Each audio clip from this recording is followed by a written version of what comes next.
Mariam Porende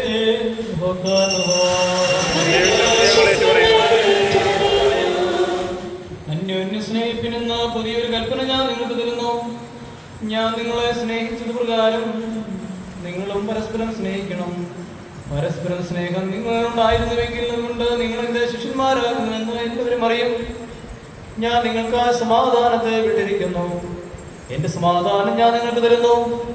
ഞാൻ നിങ്ങൾക്ക് തരുന്ന ലോകം നൽകപ്പെടുന്ന പോലെയല്ല. നിങ്ങളുടെ ഹൃദയം ചലിക്കരുത്, ഭയപ്പെടുകയും അരുത്. എന്റെ സന്തോഷം നിങ്ങളിൽ ഇരിക്കുവാനും നിങ്ങളുടെ സന്തോഷം പൂർണ്ണമാകുവാനുമായിട്ട് ഞാനിതാ നിങ്ങളോട് പറഞ്ഞിരിക്കുന്നു. ഞാൻ നിങ്ങളെ സ്നേഹിച്ചതുപോലെ നിങ്ങളും പരസ്പരം സ്നേഹിക്കണം എന്നുള്ളതാകുന്നു എന്റെ കൽപ്പന. ഒരുവൻ തന്റെ സ്നേഹിതർക്ക് വേണ്ടി തന്റെ ജീവനെ കൊടുക്കുന്നതിനേക്കാൾ വലുതായിട്ടുള്ള സ്നേഹമില്ല. ഞാൻ നിങ്ങളോട് കൽപ്പിക്കുന്നതെല്ലാം നിങ്ങൾ പ്രവർത്തിച്ചാൽ നിങ്ങൾ എന്റെ സ്നേഹിതന്മാരായിരിക്കും. ഇനി ഞാൻ നിങ്ങളെ ദാസന്മാരെന്ന് വിളിക്കുന്നില്ല. എന്തെന്നാ ദാസൻ തന്റെ യജമാനൻ എന്ത് ചെയ്യുവാൻ പോകുന്നുവെന്ന് അറിയുന്നില്ല. എന്നാൽ ഞാൻ എന്റെ പിതാവിൽ നിന്ന് കേട്ടതെല്ലാം നിങ്ങളോട് അറിയിച്ചത് കൊണ്ട് നിങ്ങൾ സ്നേഹിതന്മാരെന്ന് ഞാൻ നിങ്ങളെ വിളിക്കുന്നു. നിങ്ങൾ പരസ്പരം സ്നേഹിപ്പാനായിട്ട് ഞാൻ നിങ്ങളെ കൽപ്പിക്കുന്നു.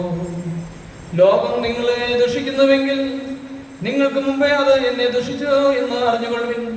നിങ്ങൾ ലോകസംബന്ധികളായിരുന്നുവെങ്കിൽ ലോകം സ്വന്തമായതിനെ സ്നേഹിക്കുമായിരുന്നു. എന്നാൽ നിങ്ങൾ ലോകസംബന്ധികളല്ല. എന്തെന്നാൽ ലോകത്തു നിന്ന് നിങ്ങൾ എന്നാ തിരഞ്ഞെടുക്കപ്പെടുകയാകുന്നു. അതുകൊണ്ട് ലോകം നിങ്ങളെ ദുഷിക്കുന്നു.